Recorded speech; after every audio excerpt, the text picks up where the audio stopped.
छुपाया है कि वो इनकम टैक्स की चोरी कर रहा है।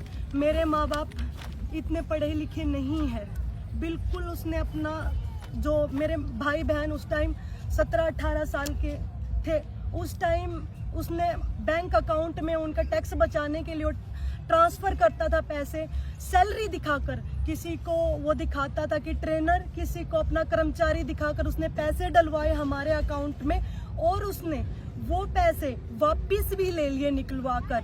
और कुछ पैसे उसने ऑनलाइन जैसे ट्रांजैक्शन कहीं उसके रिश्तेदारों में कहीं उसमें उसने वो वापस पैसे लिए हैं, जिसका रिकॉर्ड मेरे पास बैंक खातों में भी है। और फिर वही इंसान हमारे ऊपर इल्ज़ाम लगा रहा है कि हम पैसे उसके खा गए, ऐसा कुछ मेरे पापा के ऊपर और हमारे ऊपर। क्योंकि मेरे पापा इतने पढ़े लिखे नहीं थे, ब्लाइंड फेथ करते थे। अब कोई सैलरी डालता है हमारे अकाउंट में, टैक्स तो हमें भी देना पड़ेगा ना सैलरी का। मेरे पापा के अकाउंट से, मेरी माँ के अकाउंट से, मेरे भाई बहन के अकाउंट से हम उसकी जो वो सैलरी डालता था उसका टैक्स भी हम भरते थे। और जबकि टैक्स हम अपनी पॉकेट से भर रहे हैं और उसको सारा पैसा जा रहा था, लेकिन उस चीज़ से हम अनभिज्ञ थे। मेरे मम्मी पापा को इस चीज़ की नॉलेज ही नहीं थी कि ये किस चीज़ की क्या चीज़ें हो रही है, क्योंकि उसके ऊपर बिल्कुल ब्लाइंडली फेथ करते थे। तो ये एक मैटर था। दूसरा, वो इल्ज़ाम उसने जो लगाया मेरे ऊपर और मेरे परिवार के ऊपर संपत्ति हड़पने का, मैं उससे ये सवाल करती हूँ, सबको ये लगता होगा कि बहुत बड़ा प्लेयर है, उसके पास अरबों की संपत्ति होगी। मैं आपको बता दूं, जब मैंने उस इंसान का हाथ पकड़ा था तो उसके पास उनके घर में टॉयलेट तक नहीं था। उसके पास संपत्ति के नाम पर पुश्तैनी कोई भी संपत्ति नहीं थी। एक किला, अपने भैया हरियाणवी भाषा में जो बोलते हैं, एक दौरा भी पूरा को नहीं उसका दौरा है। संपत्ति क्या की खागी मैं उसकी और मेरा परिवार, कोई पूछने वाला हो उस इंसान से। और उसके जो पैसे आए वो हमने, मेरे पास सारे लीगल डॉक्यूमेंट है और सारी ट्रांजैक्शन है। इसमें लिखा हुआ है, हर एक जो ट्रांजैक्शन हुई उसमें लिखा हुआ है कि क्या क्या पैसे आए, क्या क्या पैसे गए उसके खाते में। और सारी ट्रांजैक्शन मैं कल मेरे ऊपर ये बगैर जांच किए हुए रोहतक में केस को फाइल किया गया मेरे खिलाफ। पहले वो मैंने अपना यहाँ 11 तारीख को मैं मिली थी हमारे हिसार एसपी से। मैं आपको पहले प्लाट की क्लैरिफिकेशन दे देती हूँ, क्योंकि मैं थोड़ा सा मैं बता रही हूँ कि मैं भूल जाती हूँ, ट्रैक से थोड़ा निकल जाती हूँ। तो मैं प्लाट के बारे में बताती हूँ आपको। जो बोल रहा है कि मेरा प्लाट धोखे से नाम करवाया, मैंने कौन सा धोखे से नाम करवा लिया? प्लाट भी आज भी उसी इंसान के नाम पर है। वो प्लाट, आधा प्लाट उसके नाम पर है और आधा प्लाट मेरे नाम पर है, जो कि मैंने शादी से पहले 2018 में मैंने खरीदा था। शादी के बाद नहीं खरीदा था कि जो उसकी संपत्ति होगी, ऐसा नहीं है। एज ए वाइफ मैंने उसकी कोई संपत्ति पर कभी कोई अधिकार, मैंने 100 रुपए भी कभी उस इंसान से नहीं लिए हैं। मैं आपको बता दूं, उस इंसान का मैंने 2018 में जब मैंने प्लाट लिया, मेरे प्लाट की सारी ट्रांजैक्शन मेरे खाते से की हुई है। वो खाता भी यहाँ पर है, उसकी सारी डिटेल मैंने रोहतक पुलिस को भी दी हुई है। तो वो प्लाट के पैसे मैंने दिए हैं, तो वो प्लाट आधा उसका कैसे हो गया? और बात जहाँ आती है धोखे की, तो मेरे प्लाट पर उस इंसान ने 67 लाख रुपए का, हमने टोटल का वो प्लाट लिया था, उसका 33.5 लाख उसके रुपीस थे। 33.5 लाख रुपए देकर वो आदमी मेरे से बगैर बताए, मेरे से साइन करके, गुड फेथ में साइन करवा कर 80 लाख रुपए उसने HDFC बैंक से लोन ले रखा, वो मेरे को बगैर बताए, और धोखा मैंने कर दिया। अब ये बताइए मैंने कैसे धोखा कर दिया? प्लाट मेरा होने के बावजूद भी उसने मेरे को गारंटर बनाकर गुड फेथ में साइन करवाकर 80 लाख रुपए वो इंसान, उसने 67 लाख रुपए का टोटल, जिसमें से 33.5 लाख रुपए उसने दिए हैं और जो उसके नाम भी है। तो धोखा मैंने कैसे कर दिया? मैं पूछती हूँ उससे, कैसे मैंने धोखा कर दिया? धोखा मेरे साथ किया उसने बगैर बताए। 80 लाख रुपए आज भी वो लेकर बैठा हुआ है उस पे, और ये सारी ऑन रिकॉर्ड डॉक्यूमेंट्स के ऊपर मैं बातें बोल रही हूँ। और जहाँ अपने रिश्तेदारों के, उसने जो पैसे लिए हमसे, जो उसके रिश्तेदारों के दोस्तों के खातों में ट्रांसफर करवाए हैं, जो पैसे उसने सैलरी के नाम पर मुझे दिए हैं, कैश भी लिए हैं उसने। मैं कैश के अलावा आज भी मैं उस इंसान से ऑन रिकॉर्ड 20 से 30 लाख रुपए ऑन रिकॉर्ड भी मांगती हूँ। लेकिन उसने क्या किया, मेरे को बदनाम करने के लिए ऑन कि मीडिया में कुछ भी बोल दो, आपको है ना, आपको कोई भी सबूत देने की जरूरत नहीं है। उसने ये सोचा ताकि वो मेरे को बदनाम कर सके। और आजकल उसने अपना यूट्यूबर्स को बोलकर इनडायरेक्टली वीडियोस डलवा रहा है, कैंपेन चलवा रहा है। आजकल वो झंडे लेकर खड़े हैं कुछ कि आजकल तो लड़कियों का काम हो गया है, एलुमनी के लिए तलाक मांगती है। मैंने उस इंसान को ये सब चीजें होने से पहले, ये सब केस डालने से पहले, एसपी को एप्लीकेशन देने से पहले उस इंसान को ये बोला था कि दीपक, हम इतने साल इकट्ठे रहे हैं और मैंने तेरी इतने साल तक मारपीट बर्दाश्त की है, तूने मेरे साथ इतनी जो जात तक की है, मैं अब बर्दाश्त नहीं कर सकती हूँ। हम ऐसे करते, आप मेरे को तलाक दे दो, मुझे आपसे एक फूटी कौड़ी नहीं चाहिए। लेकिन मैं नहीं चाहती कि मीडिया में आए ये चीजें। और उस इंसान ने मेरे को बोला कि मैं आपको तलाक नहीं दूंगा, मैं आपको जान से मार डालूंगा। उसने मेरे को ये धमकी दी। मैंने जब जाके ये चीजें, ये हमारे हिसार एसपी को एप्लीकेशन दी उसके खिलाफ, और मैं आपको बता दूं कि ये सिलसिला आज से नहीं, मेरी शादी के 4 दिन पहले से उस इंसान ने, शादी मेरी 21 दिन की शादी का टाइम हमने रखा था। मैं आपको बता दूं कि उसने शादी के 4 दिन पहले हम अपने रंग दिखाना स्टार्ट कर दिए थे। उस टाइम शादी के 4 दिन पहले वो मेरे से डिमांड करता, वो उसकी बहन, अलग अलग गहनों की, गाड़ी की, पैसों की उन्होंने डिमांड रखी। मैं इतनी फ्रस्ट्रेट हो गई थी, मैंने शादी के लिए भी मना कर दिया था शादी के 4 दिन पहले। तो मेरे पापा और मेरी मम्मी से उसने बात किया, जैसे हम सामाजिक आदमी है, मेरे पापा भी, फैमिली भी, तो वो मानते हैं। बोले कि हम अपनी बेटी को तो बहुत सारी चीजें देंगे, भाई आप ऐसे क्यों मतलब वो कर रहे हो, स्वीटी को क्यों बोल रहे हो। मैंने उसको बोला अगर मेरे जैसी लड़की को दहेज देने की जरूरत पड़ रही है तो मतलब और लड़कियों का क्या होगा, जो नॉर्मल लड़कियां उनका क्या होगा। इतनी पढ़ी लिखी ऑफिसर, क्या चीज की कमी है मेरे अंदर, और सारी चीजें तेरे पास मतलब मैं लेके आ रही हूँ, और फिर भी तुम ये डिमांड कर रहे हो। उसने डिमांड की थी उस टाइम मर्सिडीज गाड़ी की, 2.5 करोड़ की मर्सिडीज की। मैंने उसका पेपर में ना कि हमारा इतनी ज्यादा बातें ना आए मीडिया में, ये ना, मैंने बिल्कुल शॉर्ट में उसकी एप्लीकेशन दी थी ताकि बेइज्जती ना हो किसी की, उसकी भी, सिर्फ मेरे को इस आधार पर डाइवोर्स मिल जाए।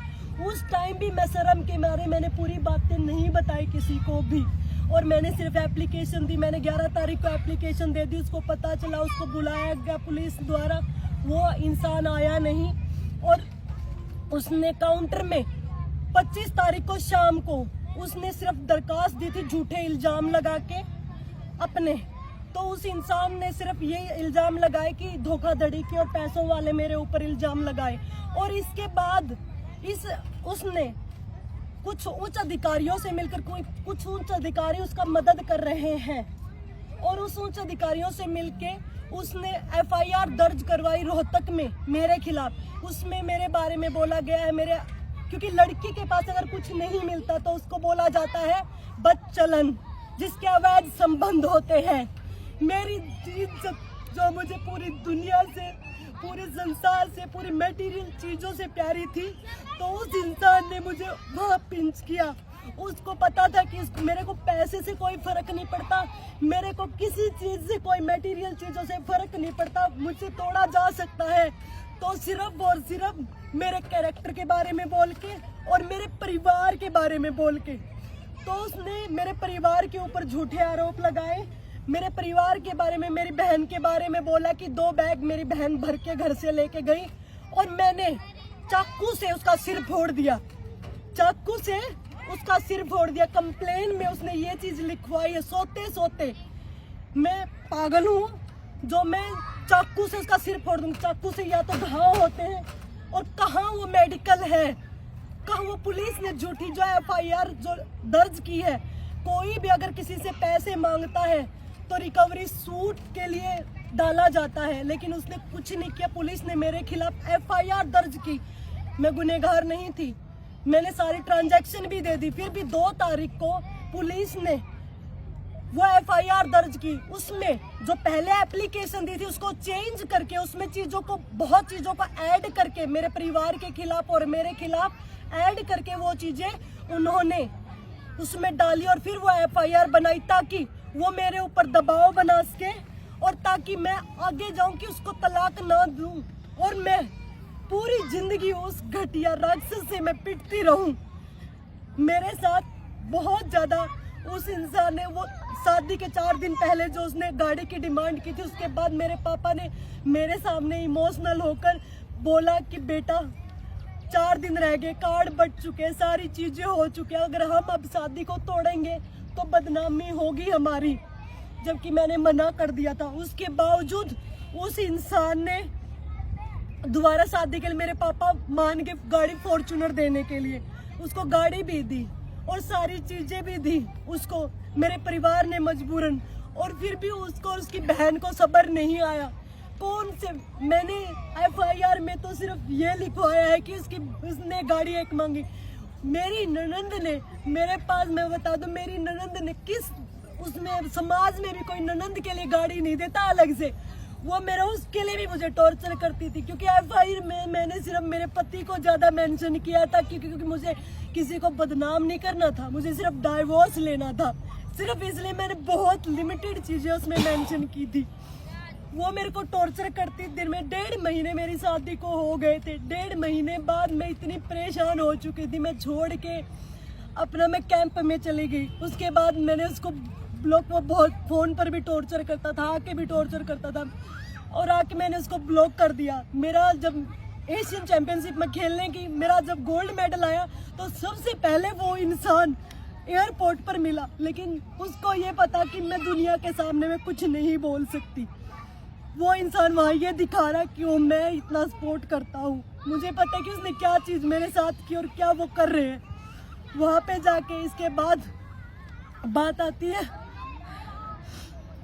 जैसे हम आ रहे थे या भी चुनाव से पहले की, चुनाव से पहले जैसे इसकी ये हर रोज की बातें बढ़ती गई, मैं दूर रहती, मैं कैंप में रहती थी, सारी चीज़ें। अब चुनाव से पहले हम चंडीगढ़ से सीएम साहब से मिलके आ रहे थे, हम गाड़ी में थे और हमारी इतनी बातें, मतलब जैसे वो मेरे को टॉर्चर करता था, सारी चीज़ें होती थी, मेरे से असहनीय हो गया था। आते टाइम उसने गाड़ी में भी मेरे साथ मारपीट की। जो सबूत मैंने अपने, जो हिसार पुलिस है उसको भी सारे सबूत दिए हुए हैं, मेरे साथ मारपीट होने के भी उसने मेरा गला दबाया और मेरे को मारने की वहाँ कोशिश की।